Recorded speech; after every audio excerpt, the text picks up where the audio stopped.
So hello guys, कैसे हैं आप सब। होप सो आप सब बहुत अच्छे होंगे। This is C A Vinay and I recently clear my both groups of C A final in very first attempt in November 22। Hope so आप सबकी तैयारी बहुत अच्छी चल रही होगी May 23 अटेम्प्ट के लिए। इवन तो आप सी ए फाइनल फर्स्ट ग्रुप के लिए अपीयर हो रहे हैं या फिर सेकंड ग्रुप के लिए अपीयर हो रहे हैं या फिर एज द केस में आप बोथ ग्रुप्स के लिए अपीयर हो रहे हैं। ठीक है, आपकी तैयारी बहुत अच्छी चल रही होगी ऐसा मेरा मानना है और बहुत अच्छी चलनी भी चाहिए। ठीक है, तो आज हम क्या कर रहे हैं, आज हम उस सब्जेक्ट के बारे में थोड़ी गाइडेंस देने जा रहे हैं, वो सब्जेक्ट जो कि आपको डराता है, आपको सताता है। हाँ जी, हाँ जी, हाँ जी, बिल्कुल बिल्कुल बिल्कुल, आपने ठीक समझा। वो subject that is auditing and assurance, C A final का ऑडिट। ठीक है, आपको डराता भी है, सताता भी है, धमकाता भी है और फिर आखिरी में नीचे खींच के गिरा भी देता है कि चल आजा भाई, बहुत हो गया, तूने बहुत FRSM पढ़ लिया, बहुत लो पढ़ ली, उनमें तू नंबर ला के तो दिखा, जितने भी लाएगा 60 से कम लाया तो मैं तेरे को 40 से चला के भगा दूंगा, वो वाली चीज़ है। ठीक है, तो हाँ भैया वैसा ही सब्जेक्ट है इसको। ठीक है, तो इसके बारे में थोड़ी गाइडेंस दे देते हैं कि इस सब्जेक्ट को कैसे करना है, कैसे नहीं करना। सबसे पहली बात कि मैं कौन होता है गाइडेंस देने वाला आपको, ठीक है ना। ठीक है, तो मैं कुछ भी नहीं हूँ यार मैं एक नॉर्मल सा साधारण से सी हूँ, बट हाँ इतना हूँ कि मैंने अपने 8 सब्जेक्ट में से 2 सब्जेक्ट में एग्जाम्शन पाई है। उसमें से 2 सब्जेक्ट में दोनों के दोनों कौन है, थियोरेटिकल है, ऑडिट और लॉ, और ऑडिट में हाईएस्ट 67 मार्क्स। ठीक है, तो थोड़ा सा आपको बेटर बता सकता हूँ बाकी उसे कि किस तरीके से इसको करना है, किस तरीके से कौन कौन सी गलतियाँ नहीं करनी, कौन कौन सी चीज़ें को करनी है, सिर्फ इतना बता सकता हूँ। कुछ भी मैं आपको ज़्यादा नहीं बता सकता इसके बारे में कि हाँ इतना है कि एग्जाम्शन तो अपनी आ जाए। और मैं नहीं मानता थ्योरी सब्जेक्ट में एग्जाम्शन किसी का सपना नहीं होगा, हर किसी का सपना होता है। 40 भी सपने होते हैं लोगों के, तो 60 तो बहुत ही बड़ी चीज़ है। ठीक है, तो थोड़ा सा स्टार्ट करते हैं इसके बारे में, कैसे पढ़ना, क्या पढ़ना है। सबसे पहले तो इसी से रिलेट करूँगा कि आपके 2 महीने बीत चुके हैं। मई में आपका अटैम्प्ट है, मई आने वाला, सिर्फ 2 महीने के बाद बाकी है, मार्च और अप्रैल। कई में ऐसे लोग होंगे जिन्होंने ऑडिट छुआ भी नहीं होगा, कई ऐसे लोग होंगे जिन्होंने ऑडिट की 1 रिवीजन लगा दी होगी, कई ऐसे लोग होंगे जिसने 2 रिवीजन लगा दी होगी, एक्स्ट्रा ऑर्डिनरी 3 रिवीजन वाले भी होंगे जो कि आगे जाकर रैंकर्स बन जाते हैं। ठीक है, ठीक है यार, हर कोई तो रैंकर होगा नहीं, 50 ही होंगे। तो हम नॉर्मल बच्चों की ये बात कर लेते हैं, रैंकर्स की ये बात कर लेते हैं। तो भैया वो लोग जिन्होंने ऑडिट नहीं उठाई है या जिन्होंने एक बार उठा के पढ़ लिया है, आज के टाइम पे कुछ भी याद नहीं है, पर उन्होंने है कि ऑडिट निकाल दिया कि एक बार तो पढ़ लिया, ऑडिट मेरी हो गई है। ठीक है, तो अपने ऑडिट को यार 3 पार्ट में डिवाइड करते हैं। सबसे पहले एसेस, स्टैंडर्ड्स ऑन ऑडिटिंग एक तरफा, दूसरी तरफा हमारे बाकी सारे chapter except audit of various entities, चाहे वो आपके मॉड्यूल 1 के हो गए, प्लानिंग वाले हो गए, चाहे आपके वो रिस्क वाले हो गए, चाहे मैं लास्ट में चलूँ प्रोफेशनल एथिक्स हो गए, चाहे मैं और चलूँ peer review, quality review, forensic audit वाले हो गए। और तीसरा पार्ट आपका कौन सा आ गया, ऑडिट ऑफ वेरियस एंटिटीज। सबसे पहले बात करते हैं एसेज की। एसेज आपको करके जाने हैं, एसेज आपको सारे के सारे करके जाने हैं। बहुत बच्चे ढील में रहते हैं कि एसेज हमारे नहीं आएंगे, या फिर आएंगे तो पता नहीं कहाँ से आएंगे, 20 से 25 नंबर तो ऐसे के आने हैं, और इतने सारे 35-36 ऐसे कौन करे, कहाँ से करे पता ही नहीं है। तो क्यों ना 500 की सीरीज कर लें, 700 की सीरीज कर ले, काम हो गया। ये कर लेते 2 काम हो गया, पर ऐसा नहीं होता।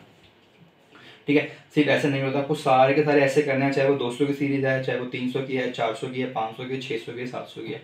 इतना मजा आएगा आप उनको एसेस कवर करने में। अपने अकॉर्डिंग एसेस को तोड़ो, अपने अकॉर्डिंग मेमोरी टेक्निक्स बनाओ, अपने अकॉर्डिंग रटना शुरू कर दो। सिर्फ रट्टाफिकेशन करना है, मैं हमेशा बोलता हूँ जॉब करना है आपको, रट्टाफिकेशन करना, कुछ भी नहीं करना। ऑडिट में सिर्फ रट्टे के मार्क्स हैं, ये मैं दोबारा दोबारा हर बार हर वीडियो में रिपीट करता हूँ। पहली चीज़, ऐसे सारे कवर करने हैं, कुछ भी गलती से छोड़ने की मत सोच लेना। हाँ, एक आधे ऐसे तो बिल्कुल ही बेकार है, ऐसे 300 प्लानिंग पता ही नहीं क्या है, तो ठीक है हटाओ। पर 400 की सीरीज से 2 ऐसे हैं बड़े इंपॉर्टेंट है, 500 सारे इंपॉर्टेंट है, 600 4 ऐसे हैं कर लो है सारे इंपॉर्टेंट है, 700 आपसी में सारे लिंक है। इसमें 700 में तो मेरे हिसाब से कुछ है ही नहीं, सारे आपसी में लिंक है। अगर एक समझ आ गया 5-6 समझ आ ही जाएंगे पूरे, 700 701 5 10 20 सारे समझ आ जाते हैं एक साथ। ठीक है, ऐसे उसको जरूर रिलेट करते हुए चलना आपस में। प्लस मेमोरी टेक्निक्स बना लेना, हर एक ऐसे इसके अंदर कुछ ना कुछ मेमोरी टेक्निक हो जाएगा, आपको ध्यान रहेगा। जितनी बार पढ़ोगे मेमोरी टेक्निक से आपको ध्यान में आ जाएगा कि हाँ ये था। ऐसे इतना तरीके कर लेना। मैं कोई छोटी सी टेक्निक बताऊँ क्या करना है ऐसे के लिए, जो मैं करता था अपने टाइम पे। रिकॉर्डिंग, एक बार आपने एक ऐसे पढ़ लिया, आज आपको याद हो गया, कर लिया, उसको एक बार बुक बंद करके रिकॉर्डर मुंह पे लगा के आगे बोल लो कि हाँ ये ऐसे है, ऐसे नंबर 720 ये नाम है, चलो जी ऐसे रिवाइज करते हैं। उसको अपने आप ही अपने अकॉर्डिंग अपने दिमाग में कंटेंट छाप देना कि ऐसे ऐसे 720 का फॉर्मेट था मेरी बुक के अंदर, पहला ए टॉपिक, दूसरा टॉपिक, तीसरा टॉपिक, उसको बोल बोल के रिकॉर्ड कर लेना। और सारे जब आपके ऐसे रिकॉर्ड हो जाएंगे, कर लेना सारे ऐसे, बहुत ज़्यादा इंपॉर्टेंट है, बहुत काम आएंगे, जो मेरे भी काम आए थे। मैं आपको बताऊँ एक चीज़ अपने साथ कि एक ऐसे मेरा आई थिंक 500 की सीरीज में था, नेगेटिव कंफर्मेशन वाला 505 शायद होता है, एक्सटर्नल कंफर्मेशन। ठीक है, अब मेरे 2 ऐसे रह गए थे रिवाइज करना, वो 1.5 दिन में। अब पेपर का टाइम हो गया, मुझे निकलना है, बाइक स्टार्ट कर रहा हूँ। अब वो 2 ऐसे रह गए, मुझे डर भी था इनमें से क्वेश्चन आएगा। तो आप मानोगे नहीं उस टाइम पे मेरे क्या काम आई थी मेरी रिकॉर्डिंग। मैंने रिकॉर्डर लगा, मैंने अपना ब्लूटूथ लगाया कान में, रिकॉर्डिंग स्टार्ट करी और सिर्फ सुनता गया। बहुत मुश्किल होती है उसको याद करने में, बहुत ज़्यादा मुश्किल। क्योंकि चलती हुई बाइक पे आप याद नहीं कर सकते, घर में बैठे हो आप याद कर लोगे कि एक बार सुना चलो याद आ गया, हाँ हो गया। चलती हुई बाइक में सुन के जा रहा हूँ, आप मानोगे नहीं 4 नंबर का क्वेश्चन मेरे को 4 पॉइंट्स के साथ याद था वहाँ पे, कि जो मैंने बाइक पे सुना था टूटा फूटा याद था, पर हाँ कि मुझे नंबर मिल गया उस क्वेश्चन में, इतना मुझे पक्का श्योर हूँ मैं। तो रिकॉर्डिंग कितनी काम आती है, हर एक ऐसे की रिकॉर्डिंग कर लेना, उसको पढ़ के आपको हमेशा याद आ जाएगा। आज से स्टार्ट करना, हर दिन 2 ऐसे याद करो, रिकॉर्डिंग करो, 10 दिन में आपके सारे ऐसे खत्म हो गए, 10 से 12 दिन में, उसके अगले दिन से रिकॉर्डिंग अपनी सुनना स्टार्ट कर दो, ऐसे वाला काम खत्म होता है। अब अपने आते हैं अदर चैप्टर पे, एक्सेप्ट वेरियस एंटिटीज के ऑडिट। ये चैप्टर इतने ईजी है, इतनी ईजी लिमिट नहीं है। इस चैप्टर को आपको 2-3 बार पढ़ना है, अगर ना याद होना तो मुझे बताना। इतनी ईजी चैप्टर है, सारा का सारा खेल मेमोरी टेक्निक्स का है, सारा का सारा खेल आपके ओपन माइंडेड का है, कुछ भी नहीं है। प्रोफेशनल एथिक्स कितना बड़ा बना रखा है उसको, हमारे टाइम में क्या हुआ, प्रोफेशनल एथिक्स इतना 100 के आसपास का पेपर पेज थे उसके अंदर आईसीआई के मैट में, उससे भी ऊपर थे 199, पता नहीं कितने थे, मुझे तो याद नहीं। और क्वेश्चन कहाँ से आता है आईसीआई का, फर्स्ट पेज से 6 नंबर का क्वेश्चन। मतलब क्या वो क्लोजेस जितने आप पढ़ाते हो, डराते हो हमें, शेड्यूल 1, फिर उसको पार्ट 1, फिर क्लोज 2, क्या यार कुछ भी नहीं। तो इस तरीके से प्रोफेशनल एथिक्स को ज़्यादा डीप में चले जाना कि प्रोफेशनल एथिक्स करूँगा तो 10 से 12 नंबर आ जाएंगे, पता भी नहीं पेपर कहाँ से आएगा। वो क्वेश्चन ऐसा बना के देंगे, 4 क्लोजेस लिंक करेंगे, कोई एक ही समझ आ रहा होगा। तो इतना भी डीप में नहीं प्रोफेशनल एथिक्स कर लिया हो गया पास हो गया, ऐसे नहीं होता। उसको भी बाकी चैप्टर की तरह ही करना है आपको नॉर्मल वे में, हाँ बट थोड़ा सा ज़्यादा उस पर ध्यान दे लेना, क्योंकि आपके फ्यूचर में भी काम आएगा, प्लस थोड़े नंबर अच्छे खासे कैरी कर लेता है पेपर के अंदर वो, ठीक है। 2-3 बार चैप्टर को पढ़ना है, हर चैप्टर की मेमोरी टेक्निक्स बनानी है, चाहे वो प्लानिंग वाला क्यों ना। बच्चे छोड़ते कहीं वो चैप्टर छोड़ के चले जाते हैं कि नहीं भैया इसमें तो आया नहीं पिछले 5-6 टाइम से, और तुम ऐसा मानना कि तुम्हारी किस्मत है ख़राब। मैं तो ऐसे ही मानता था, किस्मत ख़राब है कि प्लानिंग में से कुछ नहीं आएगा और रिस्क में से आ जाएगा। पेपर जब मेरे सामने आता है रिस्क वाले चैप्टर को तो भूल ही गया इसे, प्लानिंग में से 5-6 नंबर एक क्वेश्चन उठा के दे रखे हैं। पिछले 8 अटेम्प्ट से पेपर में नहीं आया, इस बार आ गया, क्योंकि मेरी किस्मत ख़राब है, आपकी भी ख़राब है, तो आपके अटेम्प्ट में भी आएगा। सारे चैप्टर करने हैं, चाहे ऊपर से करके जाओ, ये चैप्टर्स जो मैं बता रहा हूँ छोटे मोटे प्लानिंग रिस्क वाले, बट करने जरूर है, क्योंकि इस पर नंबर आते हैं। बाकी तो डीप में करने हैं। फोरेंसिक ऑडिट वाला हो गया, peer review, quality review, most important, professional ethics again important, 2 बार 3 बार करके जाने हैं। और रट्टाफिकेशन, ये 2 आपके जब पार्ट खत्म हो जाते हैं एसएस वाला, आपके सारे के सारे audit except various entities, then आप वेरियस एंटिटीज पर उठ पाना कि हाँ अब मैं भैया जी अब मैं ठीक हूँ, अब मैं वेरियस एंटिटी को उठा सकता हूँ, कि हाँ अब मेरे अंदर इतनी शक्ति है। क्योंकि वहाँ पे जो काम आएगा ना, वहाँ आपको अपना दिमाग बंद करना पड़ेगा एक पल के लिए। एसेज में और बाकी सारे चैप्टर्स में अपना दिमाग ओपन कर सकते हो। कैसे कि कुछ मुझे नहीं आता तो मैं अपनी लैंग्वेज में लिख के आ गया, ये चीज़ मुझे नहीं आती प्लानिंग वाली तो अपनी लैंग्वेज में लिख के आ गया। लेकिन वेरियस एंटिटीज़ में आपको पता ही नहीं कि लिखना क्या है। एक तो इतने बेकार टॉपिक्स होते हैं उसके अंदर, फॉर एग्जाम्पल बैंक ऑडिट, अब इतना बेकार, उसमें डिमांड ड्राफ्ट के ऊपर कौन से इंटरनल कंट्रोल लगाया जाए, चेक्स के ऊपर कौन से इंटरनल कंट्रोल लगाया जाए, आप सब जानते हैं, पर लिख के अगर नंबर मिल जाए तो बता देना। यहाँ दिमाग को आपको बंद करना पड़ेगा। जो ऐसे कह रहे हैं ना भैया ये उस वाला ये इंटरनल कंट्रोल लगना चाहिए उसके ऊपर, ये इंटरनल कंट्रोल लगना चाहिए उसके ऊपर, तो वही लगाना है भैया, उसको रट के चले जाना। वेरियस एंटिटी कुछ भी नहीं है, सिर्फ रट्टाफिकेशन है।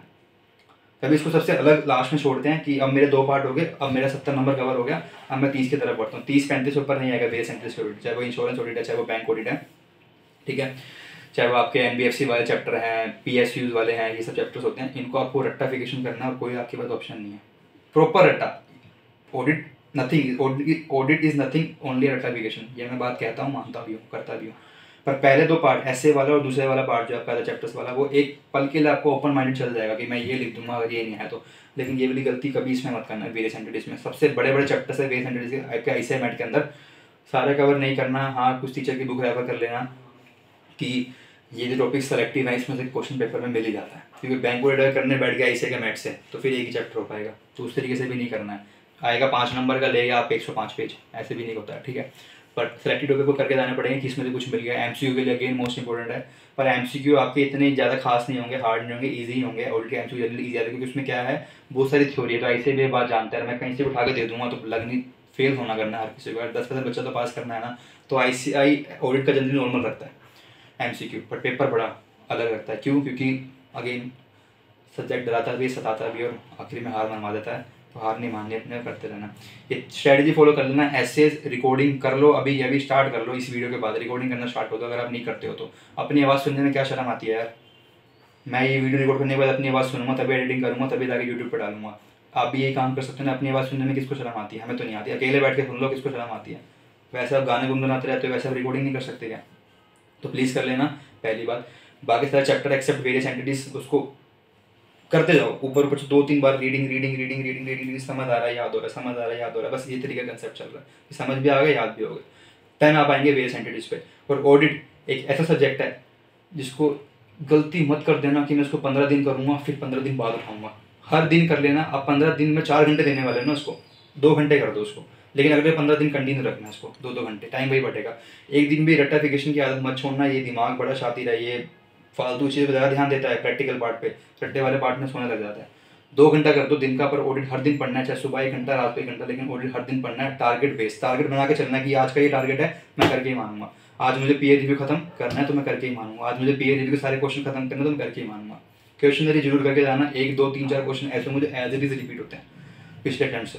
कोई भी बुक उठाना किसी भी टीचर की, आपको पूरा क्वेश्चनरी का कंपाइलर बना के देगा, उसके अंदर 4-5 क्वेश्चन तो एज इट इज रिपीट होंगे, तो बिल्कुल ऐसे लैंग्वेज चेंज नहीं करेगा क्वेश्चन। 20 नंबर लगा लो कि प्रीवियस अटेम्प्ट से आएगा, the past 10 years as it is से लगा के चलो कि 20 से ऊपर तो नहीं होगा, 20 का होगा, बाकी 80 नंबर को न्यू पेपर मिलेगा। ठीक है, क्वेश्चनरी साथ साथ करते हुए चलना और टारगेट बेस बना के चलना। लास्ट में वेरियस एंटिटीज उठाना कि वेरियस एंटिटीज आपको बहुत काम आएगा, नंबर देगा no doubt, but specific point पे देगा। आपने टॉपिक पढ़ा है तो ले लो भैया 5 में से 5 वरना 0, क्योंकि वहाँ पे आपकी लैंग्वेज चल ही नहीं सकती, वहाँ पे इतने टिपिकल चीज़ें होती हैं कि भैया मेरी भाई, क्योंकि बिल के ऊपर, चेक के ऊपर, डिमांड ड्राफ्ट के ऊपर क्या इंटरनल कंट्रोल है दुनिया जानती है, लिख क्या होगा, नंबर ही नहीं देगा इसे, तो उसकी बातें नहीं लिखोगे कि यहाँ पे ऑथराइज पर्सन होना चाहिए, 2 बंदे होने चाहिए, सेग्रीगेशन ऑफ ड्यूटी वगैरह पता नहीं क्या क्या है। ठीक है, उसी तरीके से करके जाना पड़ेगा आपको। ऑडिट को करने का तरीका सिर्फ यही है और कुछ नहीं है। रट्टाफिकेशन वो भी हर दिन बिना किसी गैप के, और दिमाग में डाल देना ऑडिट का पेपर थोड़ा सा हट के आता है बाकियों से, पर हमें उसको डरना नहीं है। डराता था सताता था इस वीडियो से पहले, अब नहीं। ठीक है, तो मिलते हैं अपनी नेक्स्ट वीडियो में कुछ नई गाइडेंस के साथ। अभी के लिए इतना ही। Thank you so much guys, bye bye, take care, bye.